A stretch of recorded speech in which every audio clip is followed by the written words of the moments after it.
Madame, Monsieur, bonsoir. Pas de vote ce 22 novembre sans un audit international et indépendant du fichier électoral. Condition posée par le chef de file de l'opposition. Zéphirin Diabré était en tournée de suivi des opérations d'enrôlement. Nous l'entendrons en début de journal. Audit pilote du fonds minier, plusieurs insuffisances relevées, de gros manques à gagner constatés dans les recouvrements et les transferts des ressources aux collectivités. La Cour des comptes attire l'attention et appelle à une meilleure maîtrise des mécanismes. Les premiers résultats dans cette édition. Numéro vert désormais disponible pour les populations des régions sanitaires du centre, des hauts-bassins et du sud-ouest. Il devrait permettre la libre expression des appréciations et par ricochet de meilleures prestations des agents de santé. Il est anonyme et disponible à tout moment. Et ce sont là les titres de votre 20h. Une fois de plus, bonsoir. Ouvrons cette édition avec le sommet du G5 qui tire un bilan satisfaisant après la rencontre de Nouakchott. Conformément aux engagements pris à Pau en France en janvier dernier, la coalition internationale pour le Sahel s'est mise en place avec des partenaires comme l'Allemagne, l'Espagne, la France, l'Union africaine, l'ONU et la francophonie. Le bilan du plaidoyer de l'annulation de la dette extérieure est aussi jugé encourageant. Les conclusions de la rencontre avec notre envoyé spécial, Draman Guéné. C'est un sommet des grands bilans. La coalition pour le Sahel se porte très bien avec des partenaires de taille. Le président français Emmanuel Macron et le premier ministre espagnol Pedro Sánchez le manifestent bien par leur présence ici au sommet du G5 Sahel à Nouakchott, en Mauritanie. L'Allemagne souscrit aussi à la coalition. La chancelière Angela Merkel le signifie dans son adresse par visioconférence. L'ONU, l'Union africaine et la francophonie sont aussi de grands soutiens. La coalition pour le Sahel, c'est un appel lancé aux partenaires depuis Pau en France par le président Roch-Marc Christian Kaboré et ses homologues du G5 Sahel. Pas qu'aujourd'hui on n'a plus un problème de terrorisme, mais ce qu'on a voulu, à savoir créer donc une dynamique entre les partenaires internationaux et les pays du G5. Ça, on a réussi donc ces paris-là. Et puisqu'on a mis en place la coalition internationale pour le Sahel qui a vu le jour donc à Pau. Et c'est une coalition qui est une réalité et qui est basée sur 4 piliers. La lutte contre le terrorisme, le renforcement des capacités de sécurité et de défense de chacun des États et aussi le retour de l'État dans les zones qui étaient, j'allais dire, occupées par le passé ou qui ont été libérées, et puis l'aide au développement. Donc à ce niveau, le bilan a été fait et c'est un bilan positif, même s'il reste encore des choses à améliorer ou à renforcer. L'autre bilan, c'est l'annulation des dettes extérieures des pays du G5 Sahel, demandée le 27 avril dernier lors du sommet par visioconférence. C'est une demande qui connaît beaucoup d'adhésion dans le but d'atténuer la baisse de performance économique des pays du G5 Sahel due au Covid-19. Et cette demande a été réitérée et elle n'a pas été réitérée seulement par les chefs d'État du G5 Sahel. Le secrétaire général des Nations Unies qui est intervenu par visioconférence l'a réitéré et également le président du Conseil européen s'est engagé à mener donc une lutte à travers le monde pour obtenir donc cette annulation de la dette des pays africains. Le point de la lutte groupée contre le terrorisme est aussi fait avec des notes de satisfaction. C'est après les travaux dans la soirée que le président du Faso et sa délégation ont regagné Ouagadougou. Et à 5 mois de la présidentielle, c'est un nouveau son de cloche qui se fait entendre. Il est du chef de file de l'opposition. Zéphirin Diabré conditionne la tenue du scrutin à un audit préalable du fichier électoral, un audit international et indépendant. Son opinion, il l'a exprimée lors de sa tournée de suivi des opérations d'enrôlement dans l'arrondissement 3 et dans la commune rurale de Pabri. Nongba Kouda et Maïmouna Traoré. Pas de vote ce 22 novembre sans au préalable un audit international et indépendant du fichier électoral. C'est la déclaration forte du chef de file de l'opposition politique en marge de cette sortie de suivi des opérations d'enrôlement dans l'arrondissement 3 de la commune de Ouagadougou et dans la commune rurale de Pabré. Une exigence fondée sur des soupçons de fraude électorale en préparation. Nous avons de fortes suspicions maintenant sur l'intégrité du fichier électoral qui va être le résultat de cet enrôlement-là. Sans aucun doute que la CENI aura à faire son travail, mais il est de plus en plus évident que pour nous assurer vraiment qu'on a un fichier électoral qui ne puisse pas donner lieu à contestation par rapport aux résultats qui seront annoncés là, c'est mieux et c'est indiqué, c'est même obligatoire que ce fichier-là fasse l'objet d'un audit international indépendant. Voilà, pour l'expurger de tous les éléments de doublure qu'on aurait pu éventuellement oublier ou cacher là-bas, afin que l'on aille aux élections avec donc un fichier qui est intègre. En attendant, l'opération d'enrôlement en cours connaîtrait des difficultés sur le terrain, notamment ici à Zongo, selon le maire de l'arrondissement 3. Dans le cadre de mes tournées également, ce que j'ai pu rencontrer comme difficulté, c'est les doublons. Par exemple, quelqu'un peut venir s'asseoir et après l'enregistrement, si on met le nom seulement, le nom de famille, il y a un autre nom qui sort. Donc, difficile de sortir la carte. Le chef de file de l'opposition politique invite les jeunes à se mobiliser sur le terrain pour une victoire éclatante au soir du 22 novembre 2020. 50 ans d'existence pour 50 années d'engagement à servir et protéger la population. L'École nationale de la police célèbre son jubilé qui se veut d'or sous le thème « L'École nationale de la police d'hier à aujourd'hui ». Le temps de marquer une halte pour évaluer le chemin parcouru et se donner des perspectives. La commémoration, c'est avec Issa Kafando et Maïmouna Traoré. L'École nationale de police a 50 ans cette année. Un jubilé d'or de cette institution qui a vu passer en son sein des milliers de nationaux et d'autres nationalités qui se commémorent sous le thème « L'École nationale de police d'hier à demain ». Le sens et le combat des autorités policières résident en cela, marquer une halte pour mieux appréhender l'avenir. Et c'est à travers plusieurs activités que l'École nationale de police marque d'une pierre blanche cet anniversaire. École nationale de police d'hier à demain. Ce thème en lui-même détermine l'objectif de cette commémoration qui est de faire le bilan des 50 ans engrangés, d'en dégager des perspectives en tenant compte du contexte sécuritaire national et international actuel dans la formation de nos élèves. 635 élèves qui ont suivi avec succès la formation militaire de base sont jugés aptes à porter le passant de l'École nationale de police. Une étape capitale dans la formation de ces agents appelés à servir la nation. Le bilan est satisfaisant. La formation physique, la formation militaire, la formation, j'allais dire, morale aussi de nos troupes.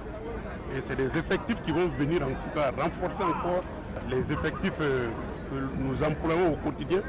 C'est un plus en tout cas à l'opérationnalisation de la lutte contre le banditisme sur le terrain. La formation à l'École nationale de police dure 2 ans.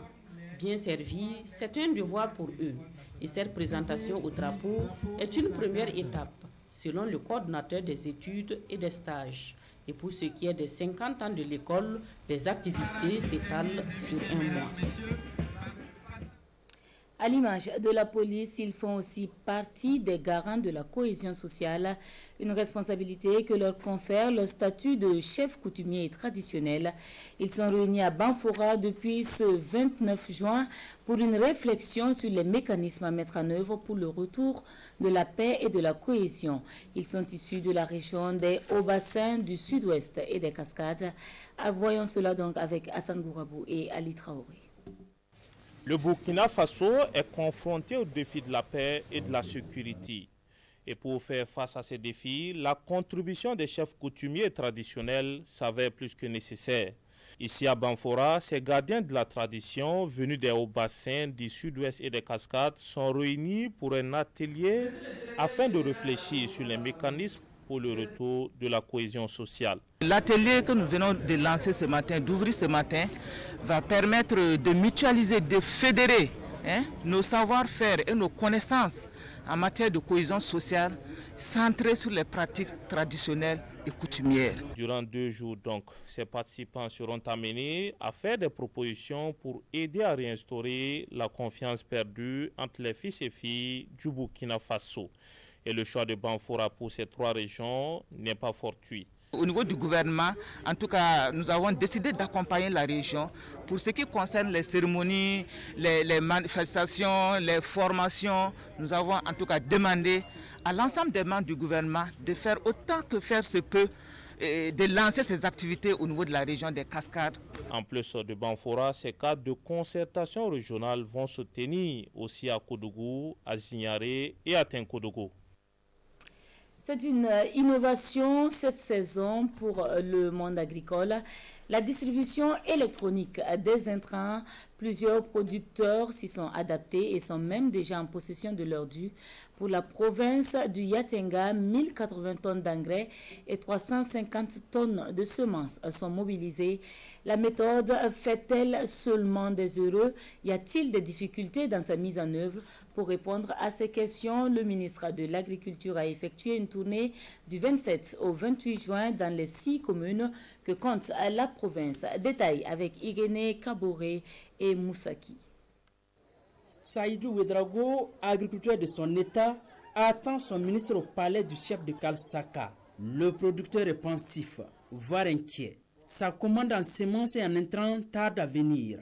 Pourtant, la saison pluvieuse s'annonce. Comme je suis toujours dans l'attente, comme je le paye, je suis toujours dans l'attente, peut-être que ma part viendra. L'attente peut être difficile, mais pas d'inquiétude, répliquent les agents de vente. La distribution électronique prévoit des solutions à ce genre de problème. Ceux qui n'ont pas eu, et il y a eu une deuxième liste qui est venue, qu'on appelle la liste d'attente. Cette liste contient un code. C'est à travers ce code qu'on envoie le montant auquel vous voulez et on vous distribue. Anami Sigma, le mécanisme est à la portée des producteurs. L'Agrodia, la structure chargée de la vente, est bien installée. Son responsable explique au ministre le succès de l'opération. Nous avons commencé le 16, le 17.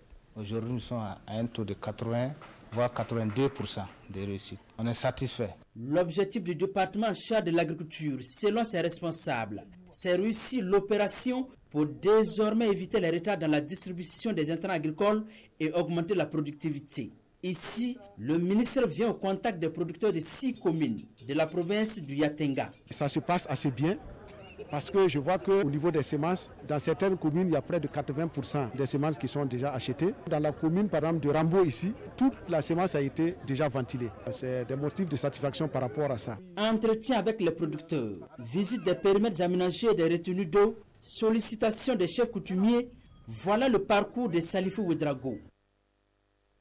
Des producteurs qui sont également encouragés à l'atteinte de l'objectif d'1 million de tonnes de riz par an. La présente campagne agricole fait d'ailleurs la part belle à la dite spéculation. La région des Hauts-Bassins entend bien jouer sa partition dans l'atteinte de l'objectif. Elle en veut pour preuve le lancement officiel du projet Contrat durable riz des Hauts-Bassins qui vise aussi la modernisation de la filière. Hassan Gourabou et Karima Assisi. 200 millions de francs CFA mis à la disposition des acteurs de la filière riz dans les Hauts-Bassins. L'appui est du gouvernement à travers le projet Contrat durable riz des Hauts-Bassins. Avec ce projet lancé ici officiellement, tout est bien parti pour un processus de modernisation et de professionnalisation des acteurs de la filière riz par une agriculture contractuelle. C'est un projet qui vise essentiellement à travailler, à satisfaire la demande alimentaire, aussi bien en qualité qu'en quantité, à travers des relations contractuelles entre les acteurs, à travers aussi l'intensification agroécologique, à travers aussi la professionnalisation des coopératives. Pour mettre en relation des coopératives de production avec des acheteurs. Les bas-fonds de Congo-Likoro et de Sana, la plaine de Banzon, sont les bénéficiaires directs de ce projet à travers des groupements et coopératives de producteurs. Nous apprécions beaucoup la venue de ce projet qui va vraiment nous aider et nous appuyer dans nos différentes activités de production. Plus de 144 000 tonnes de riz, c'est la prévision de la production au plan régional. Le présent projet devrait concourir à l'atteinte de cet objectif et partant à la réalisation de l'initiative présidentielle d'1 million de tonnes de riz au plan national. Et pour des résultats plus probants, les producteurs auront sans doute recours à plusieurs techniques et intrants pour la fertilisation des sols. De cela, le phosphate peu utilisé et pourtant efficace. C'est justement pour montrer son efficacité qu'une formation est initiée à l'endroit des agents du ministère de l'Agriculture. Elle est portée par la Société d'exploitation des phosphates du Burkina, Paul David Bambara et Moumouni Soubeiga. Connu pour ses vertus en matière de fertilisation des sols, le phosphate est très peu utilisé par les producteurs burkinabés. Pour promouvoir l'usage de cet intrant, la Société d'exploitation des phosphates du Burkina a opté de former les agents agricoles en vue de sa vulgarisation. Avec la pression foncière que nous avons sur nos sols, il n'y a pas de pratique de jachère. S'il n'y a pas de pratique de jachère, il y a lieu d'entretenir la fertilité pour qu'on puisse produire continuellement sur ces sols-là. Donc cette formation, c'est de montrer en fait aux agents terrains les valeurs agronomiques du Burkina phosphate, comment on peut l'utiliser convenablement pour avoir des meilleurs résultats. Donc à leur tour, ils seront appelés aussi à former les producteurs. La formation sur l'usage des phosphates est appréciée par les services techniques du ministère en charge de l'agriculture. Une initiative qui permettra de vulgariser l'usage des phosphates dont le jugement se trouve dans la région de l'Est. Généralement, les gens ne pensent qu'aux engrais et minéraux qui fouettent le sol pour produire, mais rien ne reste au niveau comme amendement pour améliorer la fertilité de la terre à long terme. Et ces types d'actions vont permettre d'avoir en tout cas l'amélioration durable de la fertilité des sols pour une production durable. La société envisage également pour la campagne 2020-2021 des activités de promotion des bonnes pratiques agricoles à travers la conduite des parcelles de démonstration sur l'utilisation du Burkina phosphate dans cette région du pays. Il s'agit des régions du centre-est, du centre-ouest, des hauts bassins, de la boucle du Mouhoun, du centre-sud et du centre-nord. De nombreuses insuffisances dans la collecte, la répartition, le transfert et la gestion des ressources, ainsi qu'un faible taux de recouvrement. Nous parlons de la gestion actuelle du fonds minier. C'est donc des pertes qui s'évaluent en milliards et qui font des blocages aux initiatives de développement. Le constat est fait à l'issue de l'audit commandité par la Cour des comptes. Résultats et recommandations sont présentés à la presse. Gérard Sommet et Marguerite Douagnou. Un faible taux de recouvrement, des insuffisances au niveau de la collecte et du transfert des ressources aux collectivités territoriales. Le premier audit pilote sur le secteur minier par la Cour des comptes porte ses résultats et ses recommandations à la connaissance des hommes de médias. L'audit réalisé en collaboration avec le projet d'amélioration et de surveillance de l'industrie extractive en Afrique francophone subsaharienne a pour objectif une meilleure gouvernance du secteur minier, un secteur pourvoyeur de richesses et qui constitue un levier important de développement. D'où l'importance de l'expertise qui fait défaut à ce niveau au Burkina Faso, selon le professeur Marius Ibriga. Il y a lieu que le Burkina Faso se dote d'une expertise en la matière pour pouvoir tenir la contradiction au niveau des différentes sociétés.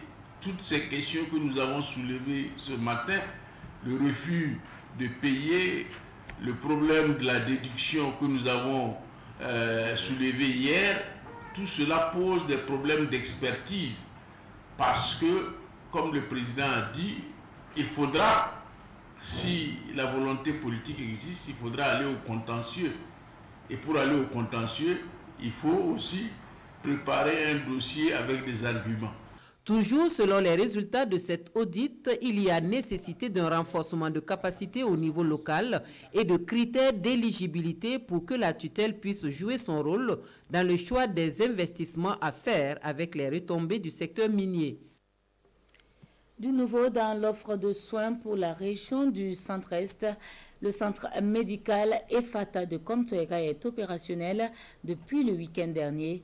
Et pour des prestations de qualité, le centre a reçu de Cotecna un important lot d'équipements et de matériel médical estimé à 30 millions de francs CFA. La remise avec Roger Kam et Vincent Kenrebeu.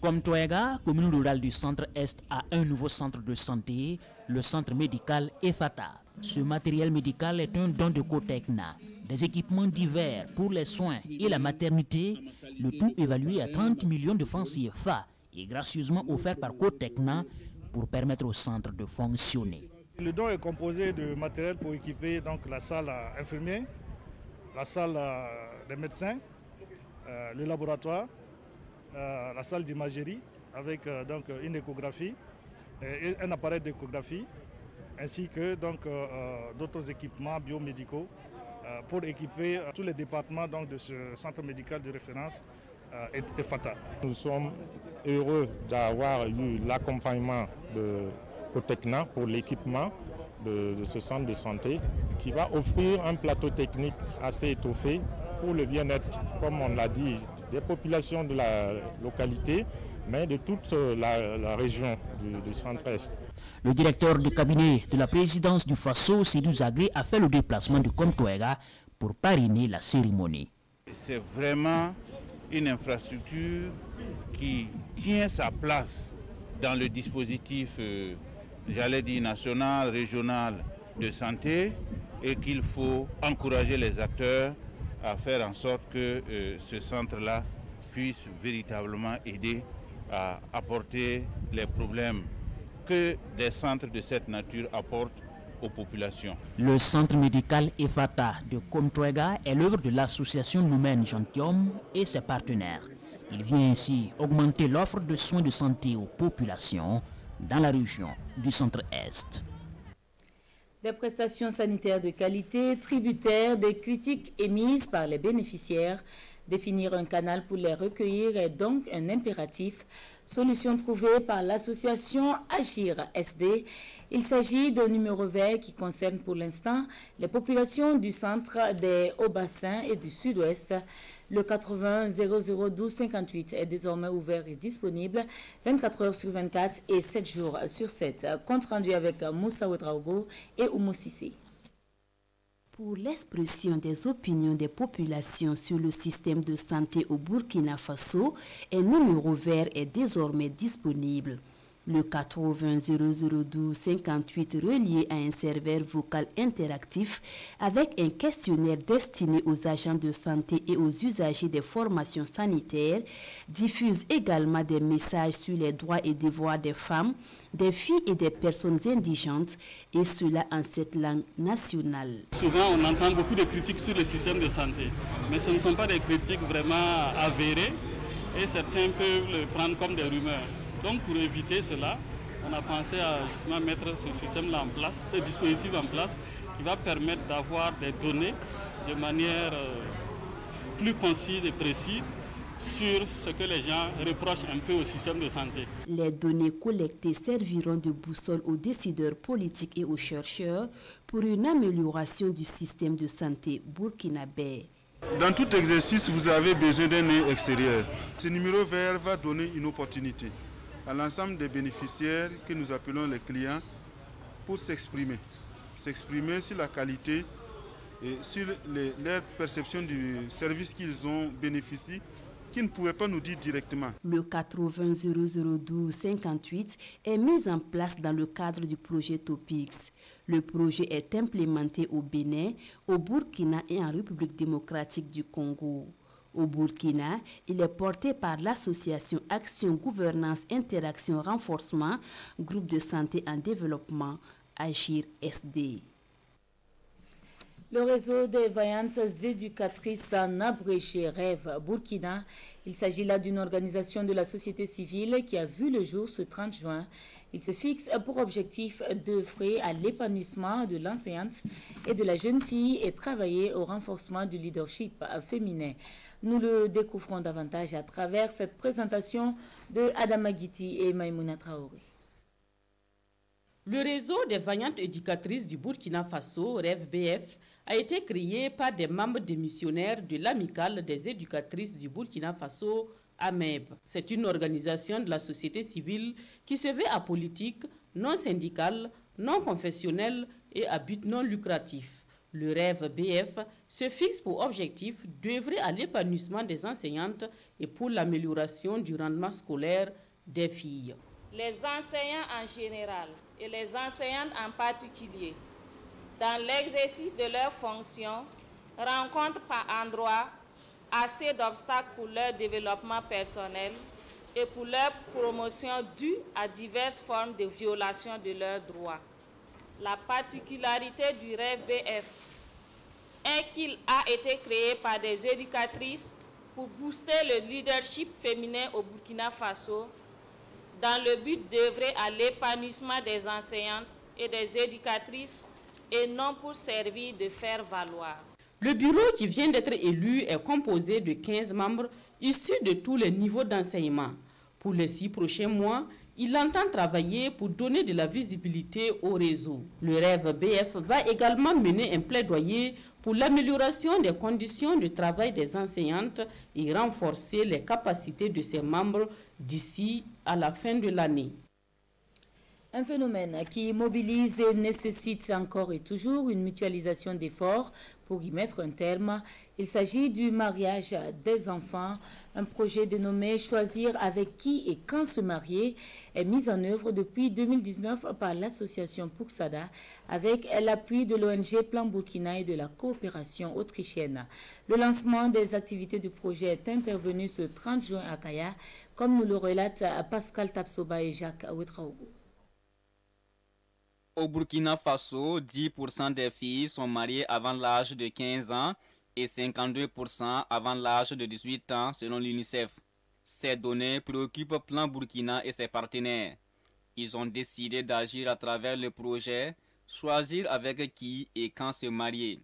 C'est de pouvoir ici voir qu'est-ce qui peut être développé comme initiative, contribuant un temps soit peu à améliorer les conditions de vie de ces jeunes filles-là. Et pour nous, ce qui nous préoccupe, c'est de faire en sorte que ces jeunes filles-là puissent, à travers un certain nombre de problématiques qu'elles connaissent là, puissent en tout cas s'épanouir. Le projet « Choisir avec qui et quand se marier » est mis en œuvre en collaboration avec l'association d'appui et d'éveil Pouxada. Selon les acteurs du dit projet, cet atelier de lancement est une aubaine pour solliciter l'accompagnement des autorités administratives, des leaders d'opinion et des élus locaux. Nous souhaitons à travers ce projet contribuer à réduire la prévalence du mariage d'enfants dans la région du centre-nord. Et c'est l'occasion également de solliciter à travers ce lancement-là l'accompagnement, l'adhésion de l'ensemble des autorités administratives, des autorités coutumières et religieuses et des élus locaux. Le projet est financé par Plan International Allemagne avec le soutien de la coopération autrichienne pour le développement. Le projet concerne les régions du centre-est, du sud-ouest et du centre-nord. Et l'univers littéraire qui s'agrandit avec la sortie d'un nouvel ouvrage intitulé « L'Afrique subsaharienne du naufrage collectif à la renaissance par la démocratie consensuelle ». L'ouvrage de Paul Bassolé se veut un cours d'histoire pour les peuples africains. Pour l'auteur, les Africains ont fait une pâle copie de la culture occidentale, alors qu'aucun peuple n'a émergé dans ou avec la culture de l'autre. La dédicace de ce livre est intervenue ce 30 juin en présence de Bernard Koumbelem et Isiaka Nana. C'est un véritable cours d'histoire sociopolitique de l'Afrique qui est compté dans cet ouvrage de Paul Bassolé. L'Afrique subsaharienne du naufrage collectif à la renaissance par la démocratie consensuelle est ainsi question d'une Afrique qui cherche désespérément le chemin de son développement. Cet ouvrage se veut donc une invite à la réflexion pour une Afrique nouvelle, authentique et émergente. Les Africains n'ont strictement rien à envier aux Occidentaux en termes de démocratie, c'est-à-dire de mode de savoir-vivre. Nous avons en Afrique les valeurs qu'il faut pour construire des sociétés qui n'ont strictement rien à envier aux autres. Pour Paul Basselet, les Africains ont tourné le dos à leur réalité, à leur culture. Et à travers ce livre, l'auteur prône un retour aux valeurs traditionnelles africaines, socle de tout développement. Nous savons d'où part la colonisation et où elle finit en théorie. C'est cette histoire qu'il faut mettre entre parenthèses et retourner là où nous avions laissé la nôtre, en tirer les valeurs positives et construire une société sans, disons, prétendre nous passer des apports des autres. L'Afrique subsaharienne du naufrage collectif à la renaissance par la démocratie consensuelle est un essai politique de 150 pages subdivisé en 2 grandes parties. Il est accessible au prix unitaire de 5 000 francs CFA. En sport, sachez que la CAN Cameroun 2021 est reportée en 2022. Une décision prise à l'unanimité du comité exécutif de la CAF lors d'une assemblée générale par vidéoconférence. Le président de la Fédération burkinabé de football était de la partie ce 30 juin. Il explique au micro de Roger Cam et Alain Didier Comparé les raisons du report. Déjà ramenée de juin 2021 à janvier 2021, la 33e Coupe d'Afrique des Nations se tiendra probablement en janvier 2022, soit du 9 janvier au 6 février.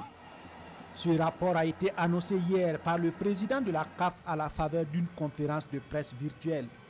Une décision qui va dans l'assentiment du président de la Fédération burkinabé de football. Et je suis solidaire de la décision qui a été prise parce qu'il faut juste regarder la réalité en face.